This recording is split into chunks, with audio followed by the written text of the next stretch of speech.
जय बोलो परम पूज्य आचार्य गुरु श्री विद्यासागर जी महाराज की हो। चल रहा था शुक्ल ध्यान का प्रकरण, और शुक्ल ध्यान के प्रकरण में बात की गई थी कि अर्थ, व्यंजन और योग की संक्रांति का नाम विचार है। अर्थ, व्यंजन और योग। अर्थ का मतलब क्या बताया गया था? द्रव्य, ध्येयभूत पदार्थ। व्यंजन यानी श्रुत वाक्य, और योग मन वचन काय की प्रवृत्ति। तो पहले शुक्ल ध्यान में द्रव्य को छोड़कर पर्याय, पर्याय को छोड़कर के द्रव्य, इस तरीके का परिवर्तन होता है, और एक श्रुतवाक्य से दूसरे श्रुतवाक्य और दूसरे श्रुतवाक्य से फिर तीसरे श्रुतवाक्य में परिवर्तन होता है। मन योग से काय योग से मन वचन योग, या मन वचन योग से पुनः काय योग में परिवर्तन होता रहता है। दूसरे शुक्ल ध्यान में जो एक बार द्रव्य या पर्याय जिसका ध्यान किया जाए उसी में रहते, द्रव्य से द्रव्य अंतर, पर्याय से पर्याय अंतर नहीं होते। जो श्रुतवाक्य प्रारंभ में आलम्बन में लिया वही श्रुतवाक्य अंत तक रहता है, उसमें कोई परिवर्तन नहीं होता। और जिस योग से उस ध्यान की शुरुआत होती है अंत तक वही योग चलता रहता है। इस प्रकार पृथक विकर एकत्व वितर्क ध्यान की बात कह दी गई। तो ये सामान्य रूप से एतत् सामान्य विशेष निर्दिष्टम चतुर्विधम धर्म्यम शुक्लम च पूर्वोदित गुप्त, ये तो हो गया था ना। कहाँ था? एवं एकत्व वितर्क शुक्ल ध्यान वैश्वानर निर्दग्ध घाति कर्मेंधन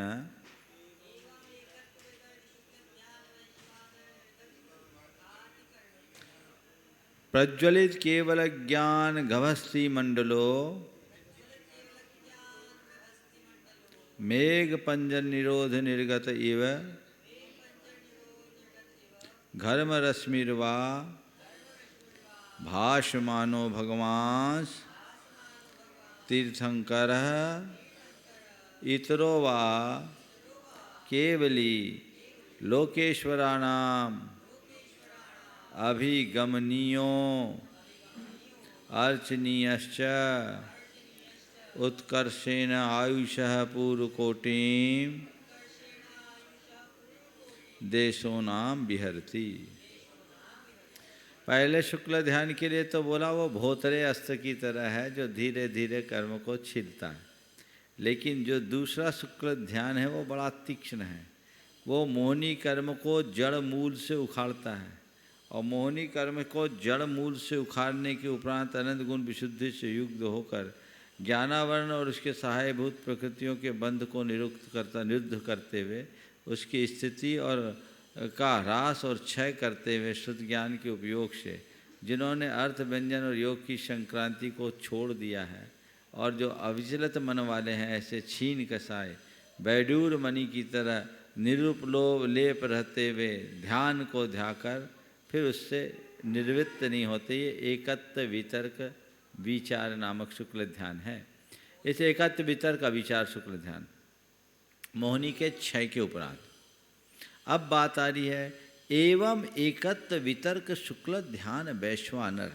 इस प्रकार एकत्व वितर्क शुक्ल ध्यान रूपी वैश्वानर यानी अग्नि ज्वाला से निर्दग्ध घाति कर्मेंधन, जिन्होंने घात या कर्म रूपी ईंधन को भस्म कर दिया। निर्दग्ध घाति कर्मेंधन, घाती कर्म रूपी ईंधन को जिन्होंने भस्म कर दिया है। फिर क्या कह रहे हैं?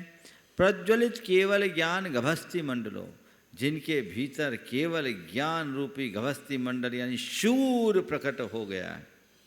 और मेघ पंजर निरोध निर्गत इव घर्म रश्मिर्वा, अथवा मेघ पंजर माने मेघ मंडल का जो समूह है उसको निरोध करके निकले हुए सूर्य के समान जो प्रकाशमान हो रहा है ना, घर्म रश्मि यानी सूर्य भासमान हो प्रकाश, ऐसे भगवान तीर्थंकर अथवा इतर केवली जो लोकेश्वरों के द्वारा आगमनीय और अर्चनीय है, यानी लोकेश्वर यानी इंद्र, नरेंद्र, अहमेंद्र, सब जिनकी पूजा, वंदना और अनुगमन कर रहे हैं, उत्कृष्ट रूप से पूर्व देशों पूर्व कोटि तक विहार करते हैं। 8 वर्ष अंतर मुहूर्त में केवल ज्ञान हुआ तो 8 वर्ष अंतर मुहूर्त कम एक पूर्व कोटि तीर्थंकरों के विहार का उत्कृष्ट काल है। स यदा अंतर्मुहूर्त से आयुष्कः तत्तुल्य स्थिति वेद्य नाम गोत्रश्च भवति तदा सर्वं वांग मनस योगम बादरका योगम च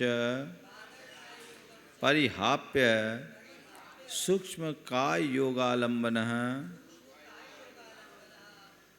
सूक्ष्म क्रिया प्रतिपाति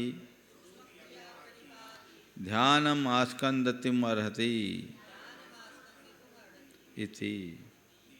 लेकिन जब उनकी अंतर मुहूर्त की आयु शेष रहती है और आयु अंतर मुहूर्त और जब वे अंतर मुहूर्त आयुष्क रहते हैं और उसके समान वेदनी नाम और गोत्र कर्म की स्थिति रहती है, यानी चारों कर्मों की स्थिति जब समान होती है तब क्या करते हैं, तो सर्वम वांग मनस योगम, सभी प्रकार के सूक्ष्म और स्थूल वचन योग और मन योग का निरोध करके और बादर का योग का निरोध करते हुए सूक्ष्म काय योग के आलंबन पूर्वक, सूक्ष्म काय योग के आलंबन से, हाँ, सूक्ष्म काय योग के आलंबन के साथ क्या करेंगे, सूक्ष्म क्रिया प्रतिपाति नामक ध्यान को प्राप्त करते हैं। सूक्ष्म क्रिया प्रतिपाति सूक्ष्म काय योग के साथ होता है। केवल ज्ञान के बाद ये तो अंतर्मुहूर्त आयु शेष रहने के बाद 13वें गुण स्थान में हो रहा है।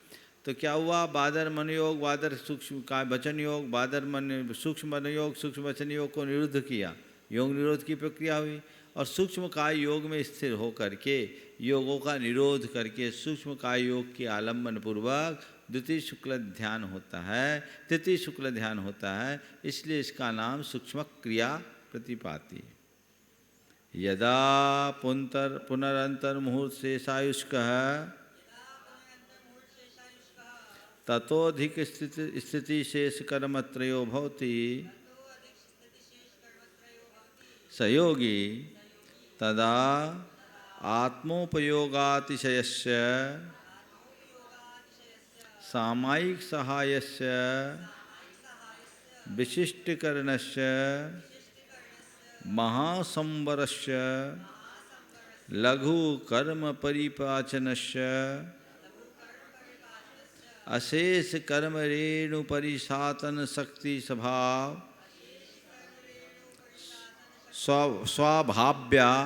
स्वाभाव्यात् दंड कपाट प्रतर लोक पूर्णानि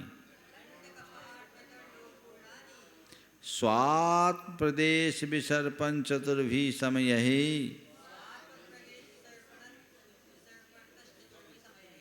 कृत्वा पुनरपि तावद्भिरेव समयै समुपहृत प्रदेश विसरणः समीकृत स्थिति शेष कर्म चतुष्टय पूर्व शरीर प्रमाणो भूत्वा सूक्ष्म काय योगेन सूक्ष्म क्रिया प्रतिपाति ध्यानम ध्यायति। कहा कि जब आयु कर्म और शेष कर्मों की स्थिति समान होती है तो बादर सूक्ष्म मन वचन काय योग को निरुद्ध करते हुए सूक्ष्म काय योग में स्थिर होकर वे तीसरे शुक्ल ध्यान को प्राप्त करते हैं। लेकिन जिनकी आयु की स्थिति अल्प और शेष कर्मों की स्थिति अधिक है, उनका क्या होगा, तो वो समुद्घात करेंगे। तो समुद्घात कैसे करेंगे, तो क्या करें, यदा पुनर अंतर मुहूर्त शेष आयुष का है, जब उनकी आयु तो अंतर मुहूर्त बचे और ततोधिक स्थिति शेष कर्मत्रयो भवति, लेकिन वेदनी गोत्र और आपके जाकर के नाम गोत्र और वेदनी इन तीन कर्मों की स्थिति ज़्यादा हो तो क्या करते हैं, तदा आत्मोपयोग अतिशयस्य, तब जिनका सातिशय आत्मोपयोग प्राप्त है और सामायिक सहायस्य, जो सामायिक का आलम्बन लिए हुए हैं, समता, सामायिक चारित नहीं, समता, सामायिक का अर्थ यहाँ क्या लेंगे, समता।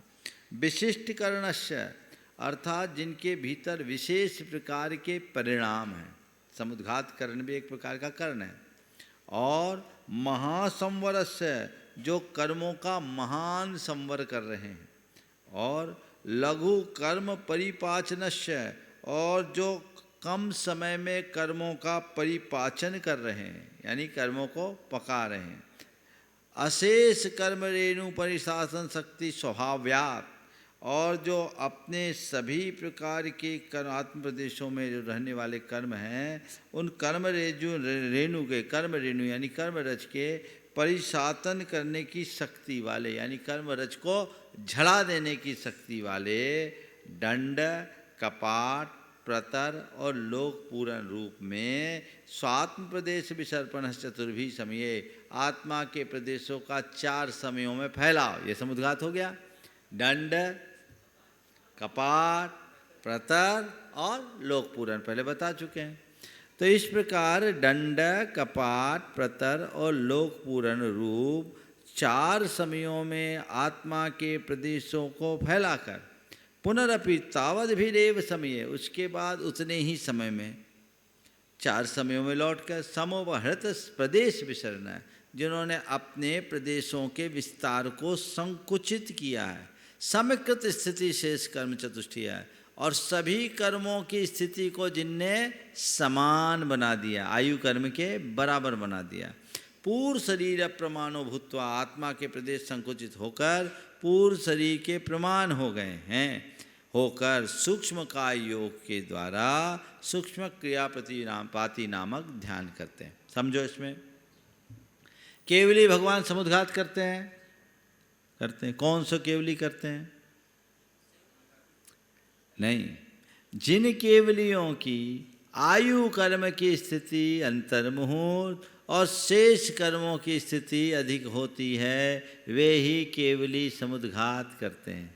नियम हो गया। अब समुद्घात में क्या करते हैं? तो अपने आत्म प्रदेशों का विस्तार करते हैं, फैलाव करते हैं।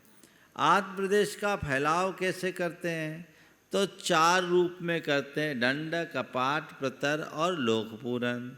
ये 4 समयों में होता है। दंड रूप में करते हैं तो क्या करते हैं? जिस समय कोई केवली भगवान समुद्घात करने के लिए प्रस्थित होते हैं, उस समय वे खड्गासन अथवा पद्मासन में कहीं बैठते हैं, और उनके आत्मा के मध्य के 8 प्रदेश लोक के मध्य में केंद्रित हो जाते हैं। और आत्मा के प्रदेश क्या करते हैं? ऊपर और नीचे तिगुने प्रमाण फैलते हैं, वात बलियों को छोड़कर। इसे कहते हैं दंड। ये दंड के आकार में फैल गए। तिगुना जितना आत्मा का प्रदेश है, उससे तिगुने प्रमाण ऊपर नीचे ये फैल गया। तो ये ऊपर नीचे जो आत्मा का प्रदेश फैला, ये हो गया दंड। फिर दूसरे, इसमें एक समय लगता है। फिर दूसरे समय में कपाट की तरह ऐसे फैलते हैं, इसको बोलते हैं कपाट। ये भी तिगुने प्रमाण। फिर इसमें तीसरा समय आता है, तो ये जो बीच का गैप है वातवलियों को छोड़कर, उनमें जाते हैं, इसको बोलते हैं प्रतर। और चौथे समय में वातवलियों में भी प्रवेश करके लोक के एक एक प्रदेशों में उनके एक एक प्रदेश स्थापित हो जाते हैं। इस प्रकार 4 समय जाने में लगे। अब फिर लोक पूरन से 5वें समय में प्रतर में आए, फिर प्रतर से कपाट में आए 6वें समय में, फिर 7वें समय में दंड में आए, 8वें समय में आत्मा में आए। तो 4 समय जाने के, 4 समय आने के। इस प्रकार ये होता है। तो उससे क्या होता है? कर्मों की निर्जरा हो जाती। समुद्घात परिणाम को श्रेष्ठ निर्जरा का साधन बताया। संसार की विच्छित्ति का कारण क्या है? धवला में एक जगह आया, और इसे समय सार में भी कोट किया जैसे नाचार्य ने। द्वादशांगावगमः तत्तीव्र भक्ति केवली समुद्घात परिणामश्चेति संसार विच्छित्ते है कारणम। संसार की विच्छित्ति का कारण क्या? द्वादशांग का ज्ञान, उसमें तीव्र भक्ति और केवली के समुद्घात का परिणाम। तो केवली समुद्घात में किस लिए किया गया? समीकरण करने के लिए किया गया। तो जिन्होंने अपने आत्म प्रदेशों के संकोच के बाद सारे कर्मों की स्थिति को समान बना लिया है, और अपने पूर्व शरीर के आकार रूप हो गए हैं, वे सूक्ष्म काय योग के द्वारा सूक्ष्म क्रिया प्रतिपाति नामक तीसरा शुक्ल ध्यान करते हैं। कौन से गुणस्थान में होगा ये? 13वें गुणस्थान। हो गया? ये बस समुद्घात होगा, फिर सूक्ष्म क्रिया प्रतिपाति ध्यान होगा। दोनों एक दूसरे से कंसर्न है। हाँ हाँ हाँ हाँ, तो चूंकि बालबोध की चीज़ें हैं, कंसर्न है एक दूसरे के साथ, समझ गया? ठीक है, एक दूसरे से लिंक्ड है। मूल शरीर में स्थित होने के बाद ध्यान कर रहे हैं, अभी नहीं। पर कुछ लोग उसको भी ध्यान का रूप मान लेते हैं, समझ गए? काय योग तो है ना। अब इसमें कौन कौन सा योग होगा? दंड में औदारिक, कपाट में औदारिक मिश्र, प्रतर में कार्मन, लोकपुरन में कार्मन, फिर वापस प्रतर में आए कार्मन, फिर औदारिक कपाट में औदारिक मिश्र, कपाट से दंड में आए औदारिक मिश्र, और दंड से मूल में आए औदारिक। ठीक है, 2 2 2 3 3, समझ गए? तदनंतरम, उसके बाद उसके उपरांत आगे समुच्छिन्न क्रिया निवर्तित ध्यानम आरभते। उसके बाद समुच्छिन्न क्रिया निवृत्ति नाम के ध्यान को प्रारंभ करते हैं। समुच्छिन्न प्राणापान प्रचार सर्व काय वांग मनो योग सर्व प्रदेश परिस्पंदक क्रिया व्यापारत्वात्।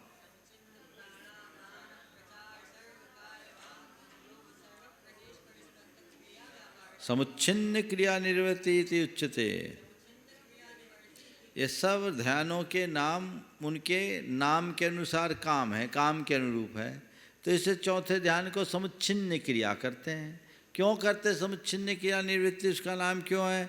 क्योंकि उन्होंने श्वास लेना, चलना, काय वचन मनोयोग और सारे शरीर के प्रदेश के व्यापारों को छिन्न कर दिया, रोक दिया। तो समस्त व्यापार रुक जाने के कारण वो क्या हो गया? समुच्छिन्न क्रिया हो गया। तो किसी भी प्रकार की उसमें कोई क्रिया शेष नहीं रही, इसलिए इस ध्यान का नाम समुच्छिन्न क्रिया निवृत्ति है। ठीक है? हाँ, विपरीत भी है, तो क्रियाओं से जो उपरत हो गए, दोनों नाम। पृथक्त्व एकत्व वितर्क विचार, पृथक्त्व एकत्व वितर्क सूक्ष्म क्रिया प्रतिपाति विपरीत क्रिया निवर्तिनी। मूल में विपरीत क्रिया है। ठीक, सा तस्मिन् समुच्छिन्न क्रिया निवर्तिनी ध्याने सर्वबंधाश्रव निरोध सर्वशेष कर्म शातन सामर्थ्योपपत्ते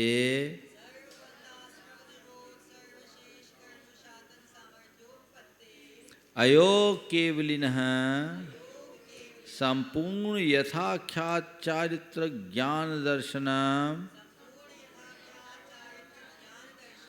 सर्व संसार दुख जाल परिष्वंगोच्छेद जननम साक्षात मोक्ष कारणम उपजायते। साक्षात मोक्ष कारणम उपजायते।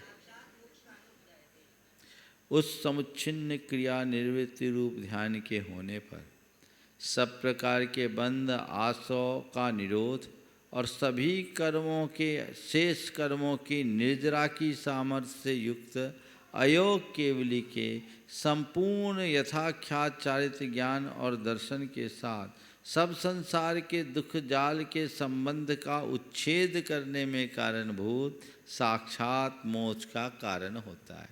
इसी ध्यान से मुक्ति मिलती। स पुनः रयो केवली भगवान तदा ध्यानातिशयाग्नि निर्दग्ध सर्व सर्व सर्व मल कलंक बंधनो निरस्त किट्ट धातु पाषाण जात कनक बल्लभ कनकवत लब्धात्मा परिनिर्वाति।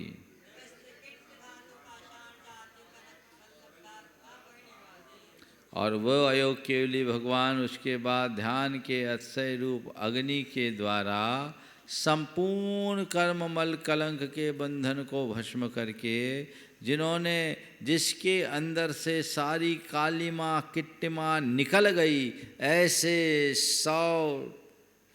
24 कैरेट बोलते हैं ना, 16 टंच होता है ना 16 बानी का, हाँ, तो 100 टंच बोलते हैं ना, 100 टंच। तो बिल्कुल ऐसे 16 बानी शब्द है पुराना, 16 बानी के कनक की तरह अपनी आत्मा को प्राप्त करके निर्वाण को प्राप्त होते हैं। तदेतद्विधाम तपो अभिनव कर्माशो निरोध हेतुत्वात् संवर कारणम। ये चर्चा किसकी चल रही है? तप की।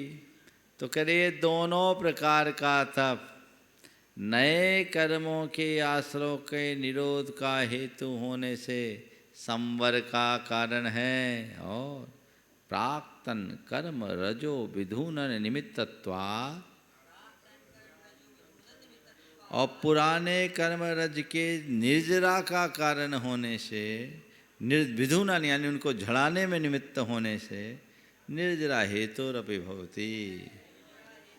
तो तपसा निर्जरा च सूत्र में कहा था कि तप से निर्जरा भी होती है, तो संवर भी होता और निर्जरा भी होती है। तो तपस्या से संवर और निर्जरा दोनों हैं, बाकी से केवल संवर। गुप्ती समिति धर्म अनुप्रेक्षा परिषद जैसे केवल संवर, और तप से संवर और निर्जरा। इसलिए मुक्ति मिलेगी तो तपस्या से ही मिलेगी। एक सूत्र और ले लें, कितना ही रखें, ये सूत्र अधूरा रहेगा, सूत्र की व्याख्या करनी पड़ेगी बड़ी, कर लेंगे। 3:30 के बाद आप लोगों को गड़बड़ हो जाता है। हाँ, इस सूत्र का अत्राह सम्यक दृष्टि है किम सर्वे समनिर्जरा आहोस्वित कश्चिद अस्ति प्रति विशेष इति अत्र उच्यते। कह रहे क्या सभी सम्यक दृष्टियों की समान निर्जरा होती है अथवा उनमें कुछ विशेषता भी है? तो कहते हैं, सूत्र भर ले रहे हैं, कल अर्थ बताएंगे। सम्यक दृष्टि सावक वीरतानंत वियोजर दर्शन मोहच्छप कोप समकोप शांत मोहच्छप कच्छीन मोजिना क्रमशो संख्ये गुण निर्जरा।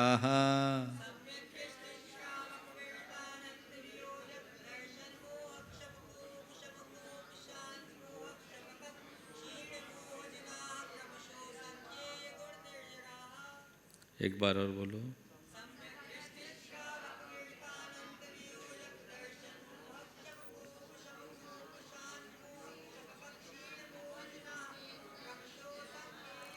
यहाँ निर्जरा के 10 अधिकार बताएं, कहीं कहीं 11 भी बताए।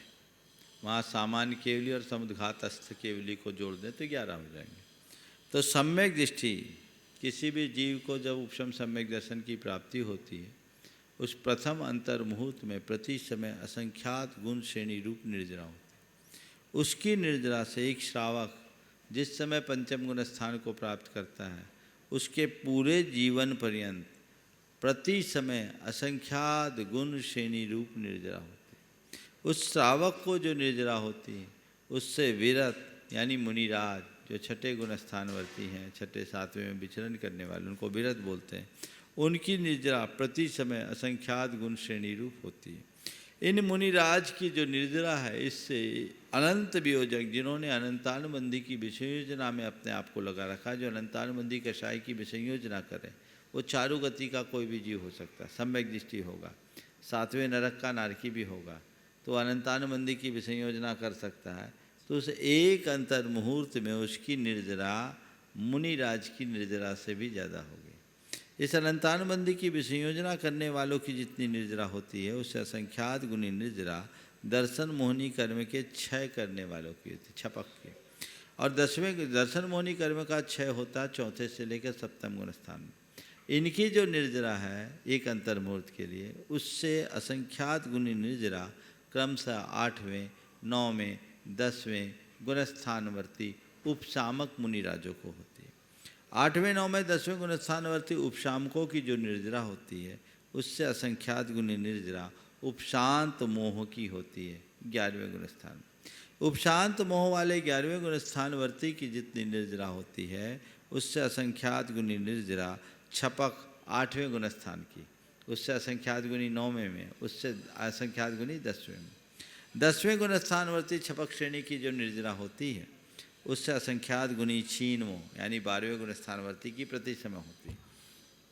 छीन मोह की जो निर्जरा होती है उससे असंख्यात गुणी निर्जरा प्रति समय जिनेन्द्र भगवान की होती है, और जिनेन्द्र भगवान की जो निर्जरा उससे भी असंख्यात गुणी निर्जरा समुद्घात के काल में होती है। ये क्रमशः असंख्य गुण निर्जरा, ये निर्जरा के क्रम से असंख्यात गुण बताए गए हैं। टीका कर लेंगे, इसमें लिखा नहीं है, इसमें नहीं लिखा, मतलब सर्वाधिक निर्जरा समुद्घात के काल में होते हैं। कहीं कहीं एकादश निर्जरा लिखा, इसमें एक विशेषता, निर्जरा अधिक होगी काल इनका कम होता जाएगा। चलिए, जावानी के ज्ञान ते सूझे लो कालो, शोभानी मस्तक धरो सदा देत हो ढो। हे जिनवानी भारती तो है जपो दिन रैन, जो तेरो शरणाग है सो पावे सुख चैन।